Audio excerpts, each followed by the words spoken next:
देखो जी, हम लोग आज से लैंड रिफॉर्म करेंगे। इंग्लिश के पीडीएफ शेयर कर दिए हैं, ये यहाँ सिर्फ हिंदी में है ताकि समझाना सिर्फ है, नोट्स सेम चीज़ है जो हिंदी में इंग्लिश में है। लैंड रिफॉर्म का कुछ बातें जो है इसमें, लैंड रिफॉर्म का मतलब हिंदी में हम लोग भूमि सुधार कहते हैं। आज़ादी के पहले लैंड रिफॉर्म को हम लोग इतिहास में भी पढ़ते हैं, पॉलिटिकल साइंस में भी पढ़ते हैं। यहाँ पर इकोनॉमिक्स पॉइंट ऑफ व्यू से देखना है तो लैंड रिफॉर्म का मेन ऑब्जेक्टिव था कंसोलिडेशन ऑफ लैंड होल्डिंग, यानी चकबंदी करना। चकबंदी का मतलब होता है कुछ ज़मीन यहाँ पर है, कुछ ज़मीन वहाँ पे है, तो एक्सचेंज करके ज़मीन के साइज को बढ़ा देना, मतलब आपस में बात करके। ऑब्जेक्टिव इसका था प्रोडक्टिविटी को बढ़ाना। ऑब्जेक्टिव था लैंड रिफॉर्म को, हमारा के जो ज़मींदारी पर था उसको ख़त्म करना। तो आज़ादी के पहले 1948 में ही ख़त्म हो गया था, चुनाव वगैरह स्टेट का हुआ था। 1950 में पूरी तरीके से लैंड रिफॉर्म ख़त्म हो गया। फिर अलग अलग राज्य की भूमिका थी, कैसे कैसे उन्होंने इसमें सुधार का काम किया है। इसका ऑब्जेक्टिव था ज़मींदारी, बेसिकली ज़मींदारी प्रथा था क्या। ज़मींदारी प्रथा में हम लोग जो आज ज़मीन का रेंट पे करते हैं, हम जो रेंट पे करते हैं वो किसको करते हैं? सरकार को करते हैं। पहले किसको करते थे? ज़मींदार को करते थे। तो एक अलग पीडीएफ है मेरे पास, हिंदी मीडियम में, सब पढ़ लीजिएगा, हम भेज देंगे। ऐतिहासिक पृष्ठभूमि जो है ज़मींदारी प्रथा का एक आर्टिकल है, हम आपको भेज देंगे टेलीग्राम चैनल पर या व्हाट्सएप ग्रुप में, उसको अच्छे से पढ़ लीजिएगा, क्लियर हो जाएगा। ज़मीन बेसिकली फ्री गुड्स है, तो ज़मींदारी प्रथा में अलग अलग हम लोग रेंट सभी दिन देते थे। पहले राजा को देते थे, अंग्रेज आया तो ज़मींदार को देना शुरू किए, है ना। लॉर्ड कॉर्नवालिस ने ज़मींदारी प्रथा को यहाँ पे लागू किया। तो इस तरीके से ज़मींदारी प्रथा ख़त्म करना, मतलब जो इंटरमीडियरी था, दलाल सिस्टम था, वो ख़त्म कर दिए। Now we are in direct contact with the government. अब देखो इसमें जो क्वेश्चन कुछ कुछ पूछा जाता है ना कि लैंड रिफॉर्म ये है किसने दिया, तो कुछ क्वेश्चन मैंने डाल दिया है ताकि जो ऑब्जेक्टिव क्वेश्चन पूछा है ये लिख देता है किसने दिया, आपका सॉल्व हो जाए। देखो भूमि सुधार का अर्थ क्या होता है, तो कृषि उत्पादन में वृद्धि करने तथा कृषकों के जीवन स्तर को ऊंचा उठाने के लिए संस्थागत तत्वों, तकनीकी तत्वों, संस्थागत यानी इंस्टीट्यूशनल, ध्यान से देखिएगा, दो चीज़ है, इसको बोलते हैं इंस्टीट्यूशनल, तकनीकी। इंस्टीट्यूशन समझते हैं ना, मतलब पार्लियामेंट में लॉ को ला के कुछ चेंज करेंगे। इंस्टीट्यूशनल चेंज, तकनीकी चेंज, दोनों तरह के चेंज करने का ऑब्जेक्टिव था। अब देखिए जो संस्थागत तत्वों का भू संबंध है ना, संबंध भू स्वामित्व प्रणाली, लैंड टेन्यूर सिस्टम, भूमि जो भूमि के जोतते थे, भूमि के वितरण आदि से है। तकनीकी मतलब कि ये ज़मीन कितना दिन तक आपके पास रहेगा, इसका वितरण कैसे होगा, ये तो सरकार ही न करेगी, है ना। तो इसके लिए हमें लॉ लाना पड़ेगा जो कि पार्लियामेंट से संभव है, विधानसभा से संभव है, यानी सरकार से संभव है। दूसरा देखिए है कि तकनीकी तत्वों का संबंध है कृषि के यंत्रीकरण, यानी मैकेनाइजेशन कहते हैं, खेती की विधि, खेती कैसे करेंगे, जैसे लैंड ग्रीन रेवोल्यूशन, ये टेक्निकल चेंज है ना, मॉडर्न तरीके से खेती करना। सिंचाई की व्यवस्था, जैसे ऑर्गेनिक फार्मिंग समझते ना खेत में है। संस्थागत तत्वों से संबंधित सुधारों को ही भूमि सुधार कहा जाता है, यानी कि इसमें जो मेन चीज़ है ना ए है, इसी को हम लोग भूमि सुधार कहते हैं, समझ में। अगर संस्थागत इंस्टीट्यूशनल चेंज, यहाँ देखो सब लिखा हुआ है कि जो संस्थागत तत्वों से संबंधित सुधारों को ही भूमि सुधार कहा जाता है। मैं संस्थागत मतलब सरकार रूल्स बना के, नियम बना के, कानून बना के, बिल पारित करा के। मिडल के अनुसार मनुष्य तथा भूमि में पाए जाने वाले संबंध के योजनात्मक तथा संस्थागत पुनर्गठन को भूमि सुधार कहते हैं। मतलब नहीं बोलते हैं land reform are plan and institutional reorganisation of the relation between the man and land, Mridul sahab कहते हैं। डायरेक्ट क्वेश्चन दिया रहता है। अब देखिए इसमें है क्या कि आज़ादी के बाद ये तय हुआ कि जिसके पास इससे ज़्यादा सरप्लस लैंड है वो सरकार ले लेगी, और जो लैंडलेस वर्कर है उसको सरकार दे देगी। ज़मीन देती है ना, जीने का अधिकार, खाने का अधिकार, पीने का अधिकार, सोने का अधिकार, सब संविधान ने हमें दिया है। तो लैंड, ज़मीन अगर हमारे पास नहीं है, किसी के पास बहुत है, तो आपका जो है उसको रीऑर्गेनाइजेशन, मतलब उससे ले लेंगे, लैंड सीलिंग कहते हैं। लैंड सीलिंग का मतलब होता है कि एक व्यक्ति, एक संस्था मैक्सिमम कितना लैंड रख सकता है। अगर उससे ज़्यादा है तो सोर्स पूछेगा कहाँ है, कैसे लाए हैं, उसके बाद वो ज़मीन ले लेगा। नहीं कि जब पहली बार लैंड रिफॉर्म आया था तो इसमें बड़े पे देखते नहीं कि ज़मींदार लोग थे, अपने चाचा को, भतीजा को, इसके उसके नाम पर वो ज़मीन देना शुरू कर दिया।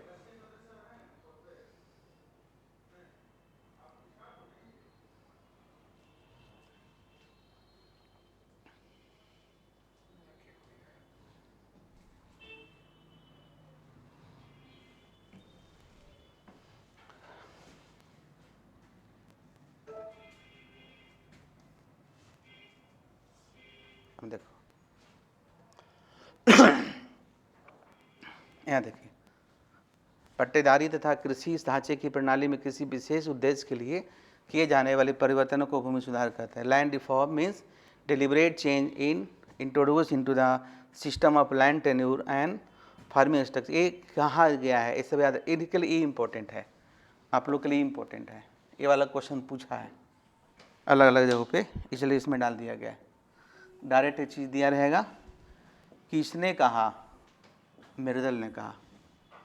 मिर्दल एक लंबे हैं, इकोनॉमिक्स हैं, डेवलपमेंट इकोनॉमिक्स के बहुत सारे थ्योरी दिए हैं, उसके बारे में पढ़ना होगा, आप अलग से पढ़िएगा।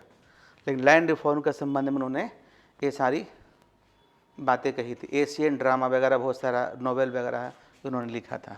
क्लियर है? अब देखिए, आ जाइए, लैंड रिफॉर्म में क्या क्या शामिल किया जाता है, एक एक चीज़ करके पढ़ेंगे। सबसे पहला है डिस्ट्रीब्यूटिव मेजर। इसके अंतर्गत भूमि के काश्तकारों में वितरण करने संबंधी उपाय शामिल होते हैं। इसके दो पहलू हैं। पहला है, एक तो मध्यस्थों को समाप्त करके, यानी कि जो इंटरमीडियरीज था, जो जमींदार था, करके उससे भूमि ले ली जाती है, मैंने बताया है। और इन मध्यस्थों को कई बार भूमि का मुआवजा भी दिया जाता है। कई बार उसको मुआवजा भी दिया जाता है, भाई आपका है, दीजिए हमको, काम है। और कई बार नहीं भी दिया जाता है। उसके बाद दूसरे मध्यस्थों की समाप्ति से प्राप्त भूमि का वास्तव में काश्त करने वाले, खेती करने वाले, है ना, को किसानों को वितरण कर दिया जाता है। कि मैंने जो कहा, इस पर ज़मीन नहीं है, इस संबंध में यह तय किया जाता है कि प्रत्येक काश्तकार को कितनी भूमि किस शर्त पर दी जाए। ये राज्य सरकार का समानता मामला होता है। राज्य सरकार ये तय करने देखते हैं कि सरकार ने कहा कि हम आपका 2 गुना 3 गुना पैसा देंगे अगर ज़मीन आपसे अधिग्रहण करेंगे तब। बिहार सरकार ने कहा हम 4 गुना देंगे, वो कहे 5 गुना देंगे, वो अपना देगा। क्लियर है? जैसे रोड बन रहा है, पुल बन रहा है, तो ज़मीन हम लोग अधिग्रहण करते हैं सरकार लोगों से। तो ऐसी परिस्थिति में आपका जो है, राज्य सरकार चाहे तो उसे मुआवजा अधिक दे सकते हैं। देखो, आप लोग जो क्वेश्चन पूछता है बहुत सिंपल क्वेश्चन पूछता है। जब लैंड रिफॉर्म है तो काफ़ी बड़ा टॉपिक होता है, बड़ा PDF है में, इसको खुद से आराम से पढ़िएगा। समय कम है तो डिस्कशन ही हो सकता है, लेकिन नोट से ही पहले क्या होता है, खूब लिखाते थे आदमी। तो लैंड रिफॉर्म चला 10 क्लास, जब 1 साल पढ़ाई हो तब। उसके बाद देखिए, दूसरा है काश्तकारी संबंधी उपाय, टेंडेंसी मेजर्स। इन उपायों का संबंध काश्तकारी प्रणाली में किए जाने वाले सुधारों, जैसे लगान का निर्धारण, कितना रेंट होना चाहिए, काश्त अधिकार की सुरक्षा, सिक्योरिटी ऑफ टेन्यूर, तथा भूमि की उच्चतम सीमा, सीलिंग ऑफ लैंड होल्डिंग्स, मैंने बताया था। ये भी राज्य सरकार में है कि एक व्यक्ति अधिकतम कितना जमीन रख सकता है। क्लियर है? और नहीं समझे? आया समझ में? अपार्टमेंट वगैरह पहले खरीदते थे ना, तो पहले 99 साल का लीज होता था, है कि नहीं, और सिर्फ अपार्टमेंट का एग्रीमेंट होता था। अब है कि लाइफ टाइम के लिए होता है, और अपार्टमेंट के साथ लैंड का भी होता है। यही सब ना सुधार होता है कि पहले क्या होता था, अब क्या होता है। सुधार का नहीं, रेक्टिफिकेशन इन एक्ट हमारे के यहाँ सुधार बहुत सारे हमारे के यहाँ। पहले का जो समय के साथ नियम बदलते हैं, कानून बदलते हैं, यही सब। जैसे कि नहीं, वुमेन रिफॉर्म्स हुआ, महिला सुधार हुआ, जातिवाद में सुधार हुआ। तो उसी हमारा भूमि से संबंधित अभी लगातार कुछ न कुछ सरकार इसमें चेंज करते ही रहती है। अभी जैसे देखे होंगे कि बहुत सारे पहले मंदिर होता था, मस्जिद, धार्मिक स्थल होते थे, तो उसको नहीं तोड़ना है। अब सिंपल दीजिए कि गांधी मैदान से लेके आपका NIT तक पुल बन रहा है, आपने देखा होगा, उसमें मस्जिद का एरिया था, उसको भी सरकार ने लिया, अब उसको दिया है मुआवजा। मंदिर भी टूटा, संजोग से क्रिश्चियन का एक मंदिर है, उसको भी ज़मीन सरकार ने लिया, कुछ प्राइवेट है उसको भी लिया, विश्वविद्यालय है उसका भी लिया, यानी कोई छूटेगा नहीं। अब लेता कि हम मंदिर को लेंगे, मस्जिद को नहीं लेंगे, मस्जिद को लेंगे, मंदिर को नहीं लेंगे। तो अब ये नियम है कि अगर सार्वजनिक हित में काम हो रहा है तो बीच रास्ते में जो भी आएगा, मंदिर है ठीक है हटा लो भाई, तुम अनुष्ठान करके हटाओ, उसका हम पैसा देंगे। अभी देखे होंगे हाल फिलहाल में हुआ, तो यही ना रिफॉर्म है कि ताकि अब रिफॉर्म ऐसा हो ताकि किसी को तकलीफ ना हो, क्योंकि ज़मीन तो देना ही पड़ेगा भाई। अब मान लिया बड़ा सा पुल बन रहा है, बीच में किसी का अपार्टमेंट है, अपार्टमेंट तोड़ देते हैं लोग, उसको मुआवजा देंगे। बिन बताएं कि समटाइम्स मुआवजा भी दिया जाता है। अब किसी का दुकान चला जाएगा, मान लिया यहाँ से यहाँ अगर टूटेगा तो सरकार मुआवजा देगी। ये भी है, बीएन कॉलेज के सामने देखोगे 10-12 दुकान है, अब वो मुआवजा उसके हिसाब से नहीं दे रही है तो नहीं तोड़ने दे रही है। यही तो हमारा संविधान में अधिकार है कि ज़बरदस्ती हम कुछ नहीं कर सकते हैं। हालांकि वो ज़मीन सरकार का ही है, ज़मीन से एग्रीमेंट, ज़मीन जो है, जो दुकान है वो उसी के जगह पे बना हुआ है, लेकिन फिर भी चूँकि एग्रीमेंट है। अब एग्रीमेंट मान लिया 100 साल का होगा, अभी 60 साल हुआ है तो 40 साल बचा हुआ है, तो उसके बीच का रास्ता सरकार निकालती है, मुआवजा देती है, कहती है अलग से हट जाइए ताकि सार्वजनिक हित में काम हो। किसी पुनर्संगठन संबंधी उपाय, एग्रेरियन रीऑर्गेनाइजेशन ऑफ मेजर, कृषि पुनर्संगठन उपाय का संबंध जोतों के आकार से है, कितना आकार होगा, उप विभाजन है तथा विखंडन को दूर करने के उपाय जैसे चकबंदी करना, मैंने बताया था अभी, इसी को बोलते हैं कंसोलिडेशन ऑफ लैंड होल्डिंग। सहकारी खेती, कोऑपरेटिव फार्मिंग, कोऑपरेटिव फार्मिंग से भी क्या होता है कि अब जो है बहुत सारे किसान जो है अलग अलग ज़मीन पर जो खेती करते थे उस सभी ज़मीन का जो आरी है, आरी हटा देते हैं, एग्रीमेंट हो जाता है। अब इससे क्या फ़ायदा है कि बीच में कि कोई बहुत अमीर है, कोई बहुत गरीब है, कोई यहाँ रहता ही नहीं है, तो इससे दो फ़ायदा होगा, फ़ायदे बहुत है। एक फ़ायदा होगा कि जिसका खेत नहीं जोताता था उसका खेत जोता जाएगा, दूसरा फ़ायदा होगा प्रोडक्टिविटी बढ़ जाएगा, तीसरा फ़ायदा होगा जो गरीब है ना, उसका भी खेत जोता जाएगा, है कि नहीं, और वो गरीब को काम भी मिल जाएगा, उसका अलग से पेमेंट होगा, ऐसे होता है। उसका देखिए जो मैंने कहा कंसोलिडेशन ऑफ लैंड होल्डिंग, जैसे कि मान लिया कि ये ज़मीन का टुकड़ा है, देखो मान लीजिए ज़मीन का टुकड़ा है, इस तरीके से छोटे छोटे टुकड़े में बटा हुआ है, बहुत सारे ABC का ज़मीन होगा। अब इसको हटा दीजिए, एक साथ खेती कीजिए, कितना बड़ा एरिया हो गया, ट्रैक्टर से जोत देंगे, कॉस्ट कम जाएगा, प्रोडक्शन बढ़ जाएगा, रोज़गार बढ़ जाएगा, और ऑप्टिमल यूटिलाइजेशन ऑफ हमारा ज़मीन होगा, मैक्सिमम यूटिलाइजेशन होगा। उसी प्रकार से जो चकबंदी वाला बात है, जैसे ऐसे ऐसे ऐसे, है कि नहीं। अब A है, यहाँ भी A है, यहाँ भी B है, यहाँ भी B है, तो कहता है B वाले तुम यहाँ आ जाओ, हम यहाँ चाहते हैं, तो तुम्हारा साइज बढ़ जाएगा, मेरा साइज बढ़ जाएगा। अब इसमें से कुछ होगा कंपनसेशन तो किया जाएगा, तो इसको हम लोग बोलते हैं कंसोलिडेशन ऑफ लैंड होल्डिंग। इसका भी ऑब्जेक्टिव होता है प्रोडक्टिविटी को बढ़ाना, लैंड साइज को बढ़ाना, जो फ्रेगमेंटेशन ऑफ लैंड है, लैंड का साइज टुकड़े टुकड़े में बटा हुआ है, उससे हेल्प हो पाए। ठीक है, चलो एक एक लाइन को पढ़िएगा, बहुत अच्छे समझ में आएगा। लैंड रिफॉर्म, संक्षेप में भूमि सुधार से अभिप्राय उन संस्थागत परिवर्तनों से है जिनसे भूमि का वितरण काश्त करने वाले किसानों के पक्ष में होता है, खेती करने वालों के पक्ष में होता है, और जिनसे जोतों के आकार में वृद्धि खेत आर्थिक दृष्टि से लाभदायक होती है। भूमि सुधार से अभिप्राय मध्यस्थों का अंत। आप यहाँ देखिए, अगर ऑब्जेक्टिव क्वेश्चन, ये शुरू का पार्ट इंपॉर्टेंट होता है। मध्यस्थों का अंत पहला, काश्तकारी प्रथा में सुधार दूसरा, भूमि की उच्चतम सीमा तीसरा, चकबंदी चौथा, सहकारी खेती पांचवा। पूछेगा निम्नलिखित में से कौन कौन सा भूमि का पार्ट है, बता दीजिएगा। भूमि सुधार के बारे में किसने क्या कहा, बता दीजिएगा। ठीक है, यह है तुम्हारा लैंड रिफॉर्म।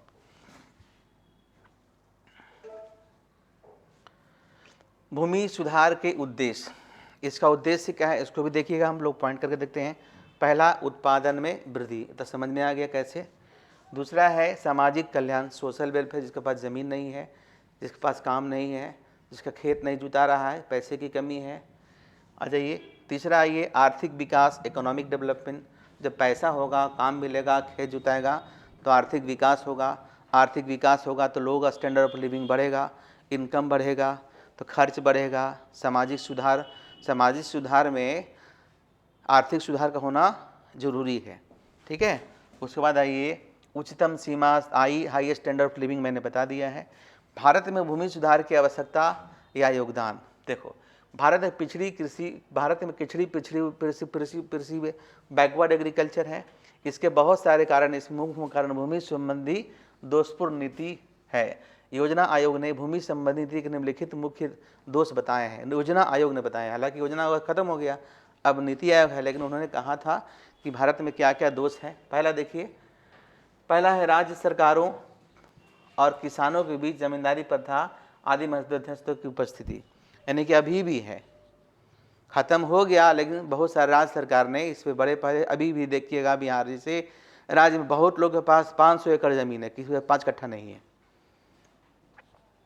इसको ठीक करने की जरूरत है। हम नहीं कहते हैं, ये योजना आयोग कहते हैं। जब किसी कॉम्पिटिटिव एग्जामिनेशन में बैठते हैं तब नहीं कहते गहराई में, इन गहराई पढ़ाई कि योजना आयोग ने क्या कहा, ए व्यक्ति ने क्या कहा, ए व्यक्ति ने क्या कहा, ठीक है। अब देखिए दूसरा है काश्तकारी। टेनेंसी प्रथा में असुरक्षा होने के कारण काश्तकार भूमि में सुधार करने का प्रयत्न नहीं करते, है ना। चूंकि मेरा जमीन है, कल किसी और वापस ले लेंगे, जब है ना मेरा ही है तब लोग मेहनत करते हैं। देखते ना परिवार में बैठ के खाने वाला ज्वाइंट फैमिली सिस्टम क्यों टूट गया, कोई बैठ के खा रहा है, कोई खूब काम कर रहा है। तो गार्जियन बोले अलग रहो भाई, अलग रहेगा तो पैर पे होगा तो काम करने की क्षमता, लोग करते भी हैं। क्लियर है। उसके बाद देखिए, लगान अधिक होने के कारण किसानों को अधिक उत्पादन करने के लिए बहुत कम प्रेरणा होती है। भूमि के उप विभाजन और विखंडन के कारण खेती नए वैज्ञानिक तरीके से अपनाना संभव नहीं होता। मैंने बताया था, छोटा छोटा टुकड़े में बटा हुआ ज़मीन है, कुछ यहाँ है कुछ वहाँ है। ये हम नहीं कहते, प्लानिंग कमीशन का रिपोर्ट है। भूमि के उप विभाजन और विखंडन के कारण, हो ना। उसके बाद भूमि के असमान वितरण के फलस्वरूप गांव में किसी के पास ज़मीनें नहीं है। भारत में प्रति हेक्टेयर उपज कम होने के कारण अधिकतर किसान निर्धन हैं और हरित क्रांति के फलस्वरूप धनी तथा निर्धन किसानों का अंतर अधिक बढ़ गया है।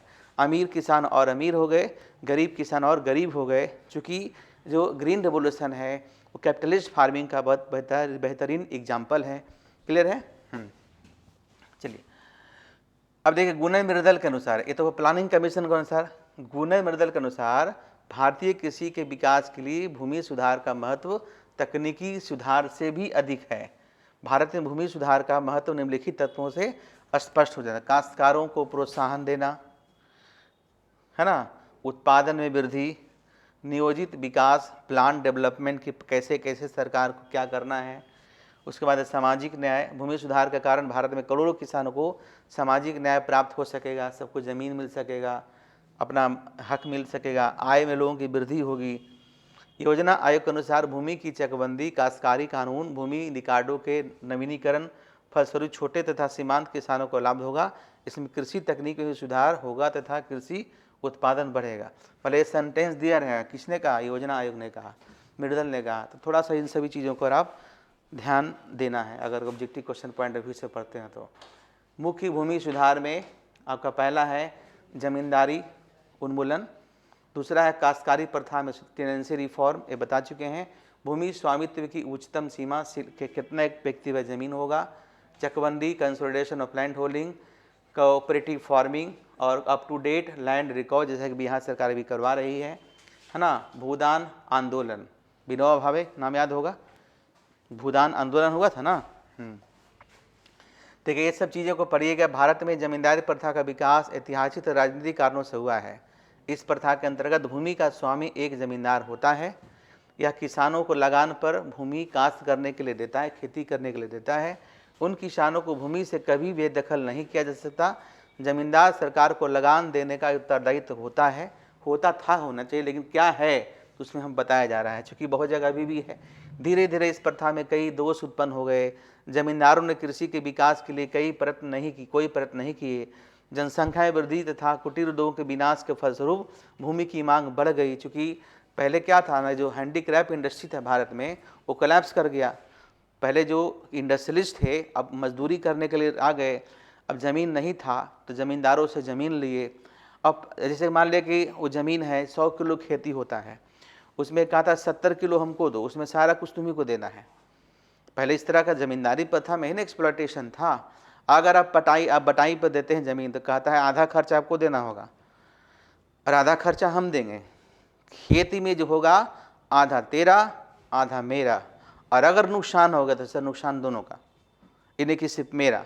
पहले क्या होता था, नुकसान हो चाहे कुछ भी हो तुमको देना। मान लिया आप किसी मकान को रेंट पे लेते हैं, है कि नहीं, अगर नुकसान हो गया तो सिर्फ आप ही को वियर करना है, मकान मालिक को इनसे मतलब कोई नहीं है। ज़्यादातर कुछ लोग करते भी हैं। तो उसी प्रकार से जमींदार जो होते थे, और एक पढ़िएगा इतिहास में ना, सूर्य मतलब सनसेट होता था, मतलब सूर्योदय के अंत होने के पहले लगान को जमा कर देना होता था अंग्रेजों के पास। इसके लिए क्रश करते थे किसानों पर।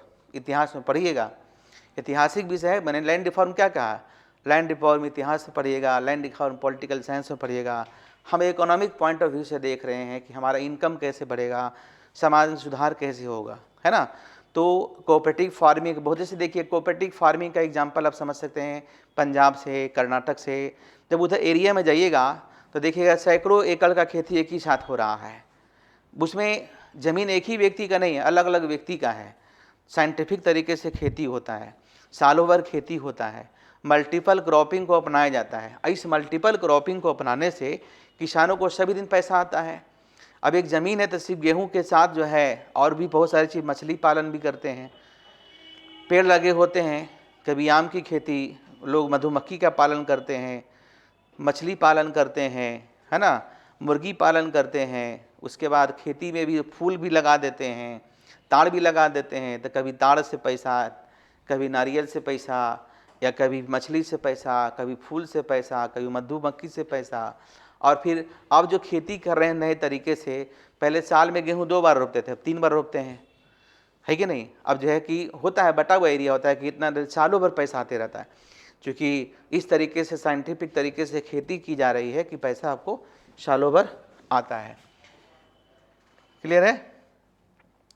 जमींदारी उन्मूलन की विशेषताएं क्या क्या है। जमींदारों के अधिकारों का उन्मूलन, एवोल्यूशन ऑफ राइट्स ऑफ जमींदार, जो था ना कि जमीन के मालिक हम हैं, इसको खत्म कर दिया गया। पढ़िए अंत में, भूमि स्वामित्व, जो जमींदारों से ली गई भूमि इन्हीं लोगों को दी गई जो इस पर खेती करते थे। जो खेती करते थे उसकी जमीन है नहीं तो उसी को सरकार ने दे दिया, है ना। एक समय के बाद, एक सीमा के बाद, समझ में आया। इस पर खेती करते थे, उन्हें भूमिधर कहा गया। इसमें से जो किसान भूमि पर अधिकार करना चाहते थे उन्हें जमींदार के लिए दी जाने वाली किराया का एक निश्चित गुना मुआवजे के रूप में सरकार को देने का कहा गया। उत्तर प्रदेश में लगान का 10 गुना निश्चित किया गया। भूमिहीन किसान श्रमिक इस प्रकार अब भूमिधारी बन गए। क्या बन गए, भूमिधारी बन गए, जिसके पास जमीन नहीं था। उसके बाद है शामलात, साझी भूमि का सरकार का अधिकार। गांव का बंजर भूमि, चारागाह आदि जो जमींदारों के पास थे उस पर सरकारी अधिकार हो गया। इस भूमि को ग्राम पंचायत को दे दिया गया। जैसे खासकर छोटे छोटे गांव जो है ना, ग्रामीण इलाका जाइएगा, ढेर सारा जंगल वगैरह पड़ा हो, उस पर भी उन लोग अधिकार जमा लिया था। तो बोला ये किसी का नहीं होगा, पूरा जंगल किसका होगा, सरकार का होगा, सार्वजनिक होगा। लोग अपना भैंस, गाय, बकरी चरा सकते हैं, इसके लिए किसी को कोई रेंट देना, यही ना सुधार था। उसके बाद जमींदारों को खुद खेती करने के लिए छूट। जिस भूमि पर जमींदार स्वयं खेती करते थे वह उसके पास ही छोड़ दिया गया। बहुत सारा जमीन है खेती नहीं करते थे, पते नहीं है, रिकॉर्ड्स नहीं है, तो सारा जमीन सरकार अपने अंदर ले लिया, जब्त कर लिया और उसको डिस्ट्रीब्यूट कर दिया, और ज़रूरत नहीं तो अपने पास भी रख लिया, है ना। लगान देने का दायित्व जमींदार उन्मूलन के फलस्वरूप काश्तकार ने जोतेदार सरकार को स्वयं लगान देगा, जमींदार का कोई भूमिका नहीं होगा। जमींदारी उन्मूलन के प्रभाव, क्या प्रभाव हुआ, मध्यस्थों का अंत, किसानों का राहत, है ना, साझी भूमि का सरकार का स्वामित्व, गवर्नमेंट ऑनरशिप, कृषि उत्पादन में वृद्धि, मूल्यांकन। अब ये मूल्यांकन कीजिएगा पता चलेगा कि क्या क्या हुआ कि हमारे क्या 1947 से 1956 तक सभी मध्यस्थों को समाप्त कर दिया गया, परंतु वास्तव में केवल इस संबंध में कानून पास किए गए हैं। इसमें इतनी खामियां हैं कि इन्हें लागू करने के कई प्रकार की कठिनाइयां सामने आ रही है। पढ़िएगा इसको, ठीक है। आगे देखिए, काश्तकारी प्रथा में सुधार। जब किसी भूमि पर उसका स्वामी खुद खेती नहीं करता बल्कि दूसरे व्यक्ति को लगान पर जोतने के लिए दे देता है तो उस व्यक्ति को काश्तकार कहते हैं तथा इस प्रथा को काश्तकारी प्रथा कहते हैं। भारत में लगभग 40% भूमि कृषि इस प्रथा के अंतर्गत है। भारत में 1980 की जनगणना के अनुसार 5 करोड़ 10 लाख लोगों के पास अपनी भूमि नहीं है, वे दूसरों के खेतों में मजदूरी करते हैं। इन्हें खेतिहर मजदूर कहा जाता है और इसी खेतिहर मजदूर को जमीन देने का प्रावधान किया गया भूमि सुधार के अंतर्गत। ठीक है, अब आइए काश्तकारों के प्रकार। है ना, मौसमी होगा, गलती है, मौसमी काश्तकार कृषि भूमि को जोतने का पैतृक अधिकार प्राप्त होता है। गैर मौरूसी काश्तकार, ये सब देख लीजिएगा, है ना। इसमें क्या क्या विशेषताएं हैं? काश्तकारी में लगान का नियमन, काश्त अधिकार की सुरक्षा, काश्तकारों को भूमि स्वामी बनने का अधिकार, भूमि सुधार के बदले मुआवजा, लगान माफ़ी, बेगारी पर प्रतिबंध, बेगारी नहीं करना है, कुर्की की छूट, है ना। ये सब आप खुद थोड़ा देखिए। अब यहाँ पर आते हैं लैंड सीलिंग, इससे बड़ा इम्पोर्टेंट फैक्ट है जो हम लोग लैंड डिफॉल्ट में पढ़ते हैं। देखिए थोड़ा सा समझ आ रहा है जी? पढ़ के आते तो कहते सर छोड़ दीजिए, हम खुद से पढ़ लेंगे। हाँ, भेज देंगे।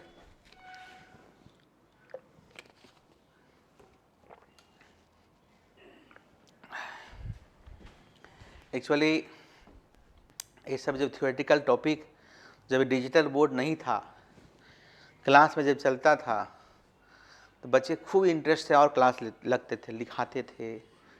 तो कहते हैं ना कि समय के साथ बहुत कुछ सुधार चाहिए। अब हर महीना सरकार एग्जामें लेती है, विश्वविद्यालय एग्जामें लेता है। तो पहले जो 1 साल का कोर्स होता था हम लोग का, पढ़ाते थे, तो उसमें हमको लगता बच्चे ज़्यादा सीख पाते थे। अभी है कि सब जल्दी में रहते हैं, अभी भी सीखेंगे, फिर जब बीए कर लेगा, यूपीएससी की तैयारी करेगा तो लाइन बाय लाइन तो पढ़ना ही पड़ेगा, क्योंकि शॉर्टकट कोई रास्ता नहीं है। लंबा नहीं है, अब 30 पेज 40 पेज का नोट्स है। नोट्स बनाने में बहुत वक्त लगता है, पढ़ने में तो हम पढ़ दिए। कैसे जो न्यूज़ चैनल वाले न्यूज़ पढ़ते हैं, कहाँ से कलेक्ट करते हैं, पढ़ने में अच्छा लगता है, तो हम आपको दे रहे हैं तो लग रहा है हाँ सर बहुत अच्छा है, सब कुछ एक जगह मिल गया। नोट्स की खासियत है, पहले भी एक जगह मिलता था, लेकिन पहले जब क्लास में टीचर लिखाते थे तो उसमें ज़्यादा अप टू डेट होता था, क्योंकि नई नई बातें निकल के ज़्यादा आता था। कुछ आया तो नोट करके लाते थे, लिखा देते थे। अभी भी है ऐसा नहीं, अभी भी जो टीचर्स हैं जो पढ़ा रहे हैं, खासकर हमारे जैसे, हम हमेशा कंप्यूटर पर रहते हैं, कुछ अपडेट हुआ डाल देते हैं या बता देते हैं। इसी तरीके से नोट्स मान ली मिल गया तो इसमें 2 पेज एक्स्ट्रा रखिएगा हमेशा। जैसे कुछ नए रिफॉर्म्स आया, उसमें क्या क्या बातें कही गई उसको नोट कर लीजिए। नोट्स तैयारी करने का यही तरीका होता है। चलो लैंड सीलिंग का मतलब समझते हैं। देखो, भूमि स्वामित्व की उच्चतम सीमा का अर्थ है एक व्यक्ति या परिवार अधिक से अधिक कितनी खेती योग्य भूमि का स्वामी हो सकता है, ये सरकार तय करती है। वो फैमिली नहीं कहेगा, ये सरकार तय करती है। उच्चतम सीमा से अधिक भूमि भू स्वामित्वों से ले ली जाती है, उन्हें इसके बदले में मुआवजा दिया जाता है। इस प्रकार जो भूमि ली जाती है उसे छोटे किसानों, काश्तकारों या भूमिहीन किसानों, मजदूरों में बांट दिया जाता है या उसे पंचायतों या सहकारी समितियों को दे दिया जाता है। भूमि उच्चतम सीमा के मुख्य उद्देश्य क्या है? भूमि के स्वामित्व व प्रयोग की असमानता को कम करना, जिससे सामाजिक लाभ प्राप्त हो सके। कृषि से प्राप्त आय में असमानता को कम करना, कृषि मजदूरों को स्वयं रोजगार के अवसर प्रदान करना, भूमि के स्वामित्व की इच्छा से पूरा करना, है ना। उसके बाद है भूमि की जो उच्चतम सीमा 2 प्रकार की होगी। वर्तमान जोते की उच्चतम सीमा, जैसे इसमें वर्तमान जोते की उच्चतम सीमा निर्धारित की जाती है। यदि किसी के पास सीमा से अधिक भूमि है तो वह भूमि सरकार ले लेगी, पहले भी हम बात डिस्कस कर चुके हैं। भूमि की भावी प्राप्ति पर उच्चतम सीमा, मतलब इसमें यह निश्चित किया जाता है कि कोई व्यक्ति या परिवार भविष्य में नई भूमि खरीद कर अपनी जोतों को अधिक से अधिक कितना बढ़ा सकता है एक परिवार। भूमि स्वामित्व की उच्चतम सीमा जो है, अब देख लो आंध्र प्रदेश में कितना है, डेटा थोड़ा पहले का है लेकिन इसी में चेंज हो सकता है डेटा हमको जो मिला ना, लेकिन इसी तरह ये पूछता नहीं है समानता। अब बिहार के कॉन्टेक्स्ट में एग्जामिनेशन दे रहे हैं तो कहिए सर ये कहाँ मिलेगा, तो इकोनॉमिक सर्वे ऑफ बिहार में मिल जाएगा, इकोनॉमिक सर्वे ऑफ इंडिया में मिल जाएगा। देख लीजिएगा, नेट पर भी डालिए तो आपको आ जाएगा, है ना। देखो, आंध्र प्रदेश है, बिहार है, गुजरात है, हरियाणा है, हिमाचल प्रदेश है, कुछ कुछ कर ले लिए हैं, कुछ सबका ज़रूरत है भी नहीं। अब कुछ सबको ज़रूरत नहीं है। इंडिया और बिहार दो ही जगह अभी यहाँ से पढ़ रहे हैं। जो जिस राज्य में पढ़ रहे हैं उसमें झारखंड है, तो झारखंड में कितना होगा तो रिकॉर्ड से मिल जाता है, नेट पे मिल जाता है, फिर इकोनॉमिक सर्वे में पक्का मिल जाता है। इसमें कोई दिक्कत वाली बात नहीं है। या लैंड रिफॉर्म इन बिहार जब पढ़िएगा तो उससे पूरा मिल जाएगी। तो लैंड रिफॉर्म इंडिया पढ़ रहे हैं, हर राज्य की बातें बता रहे हैं। ठीक है, चलो। उसके बाद है भूमि स्वामित्व की उच्चतम सीमा के लाभ के पक्ष में असमानता में कमी आती है। दूसरा है सहकारिता का विकास होता है ताकि एक साथ खेती करें। कृषि क्षेत्र में वृद्धि होगा। उसके बाद जो है अधिक उत्पादन होगा और रोजगार में वृद्धि होगा और जोत का आर्थिक उपकार होगा। वर्ग संघर्ष में, क्लास स्ट्रगल्स में कमी आएगी। ठीक है, चलो। चकबंदी, ये भी मैंने बता दिया। चकबंदी वगैरह क्या है उसको थोड़ा सा, चकबंदी क्या मैंने बता दी, फिर उसे देख लीजिए। इसमें क्या हो, देखो, भारत में किसानों के खेत छोटे छोटे हैं और इधर उधर बिखरे हुए हैं। जब तक खेतों का आकार उचित नहीं होगा, किसान अपने साधनों का ठीक प्रयोग नहीं कर सकेगा। इसलिए खेती की उन्नति के लिए आवश्यक है कि किसान को उसके छोटे छोटे बिखरे हुए खेतों को बराबर भूमि एक स्थान पर दे दी जाए। कई छोटे छोटे और बिखरे हुए खेतों को एक या दो बड़े खेतों में इकट्ठा करना ही चकबंदी कहलाता है। हम शुरू में बता चुके थे, है ना। चकबंदी का ढंग, ऐच्छिक चकबंदी, खुद से आपस में बात कर लो। दूसरा है अनिवार्य चकबंदी, आंशिक अनिवार्यता, पूर्ण अनिवार्यता। ये सारे हैं। इसमें कानून बनाकर सरकार अपनी ओर से अनिवार्य चकबंदी करती है। इसके लिए सबसे पहला कानून 1947 में पास किया गया। पंजाब में यह कानून 1948 में पास किया गया। इसलिए पंजाब का विकास ज़्यादा हुआ कि करना ही है भाई, नहीं करने का तो कोई सवाल ही नहीं है। जैसे चाइना में है, अगर ये रोड है, पुल बनाना है तो हमको चाहिए तो चाहिए। अब यहाँ पे था नहीं हम नहीं देंगे, तो भाई मामला अलग अटक जाता है। अब सरकार ने कहा कि भाई अगर रोड में कुछ भी है, रोड बन रही है, तब ये नियम बना ना कि हम ले लेंगे, मुआवजा देंगे लेकिन हम ले लेंगे, चाहे आपका घर रहे, मकान रहे, दुकान रहे, मंदिर रहे, मस्जिद रहे, कुछ भी रहे। पहले बहुत समस्या होता था। इस नियम को पास करने में एक लंबा संघर्ष रहा। जब भाजपा होती थी तो कांग्रेस विरोध करते थे, विरोध तो फिर पास हुआ, लेकिन पास हो गया। इसीलिए देखते होंगे अब ये सारे काम फास्ट होते हैं, नहीं तो पहले इस काम में बहुत समय लग जाता था। उसके बाद देखिए चकबंदी के लाभ। भारत में किसानों के लिए चकबंदी के लाभ इतने अधिक हैं कि ग्राम सुधार के सारे लाभ तराजू में एक पलड़े में रखे जाएं और चकबंदी के लाभ दूसरे पलड़े में रखे जाएं तो चकबंदी वाला पलड़ा भारी रहेगा। चकबंदी का मुख्य लाभकारी उद्देश्य के चकबंदी कराने के पश्चात वैज्ञानिक ढंग से खेती की जाती है। एक खेत से दूसरे खेत में जाने का समय मिलता है, मेहनत और रुपया खर्च होने से बचता है। किसानों को अपनी भूमि की उन्नति के लिए कुछ रुपया खर्च करने का साहस हो जाता है। चकबंदी के कारण खेती की मुंडेर यानी कि जो बाउंड्री हो बनाने में बेकार नहीं जाती है। सिंचाई की अच्छी प्रकार से व्यवस्था होती है। गांव में मुकदमेबाजी कम हो जाती है ना। उसके बाद है चकबंदी के बाद जो पालतू भूमि निकलती उसमें से बगीचे, स्कूल, पंचायत घर, सड़कें, खेल का मैदान बना सकते हैं। सरकार ही तय करती है। ये सब शुरू में हुआ था, जब शुरू हुआ था ना तो ये सब बहुत हुआ था कि अब एक जगह ज़मीन रखिए, बाकी ज़मीन सरकार का दीजिए। शुरू में बड़े पैमाने पे ये सुधार हुआ था। बाकी पढ़ के आइएगा।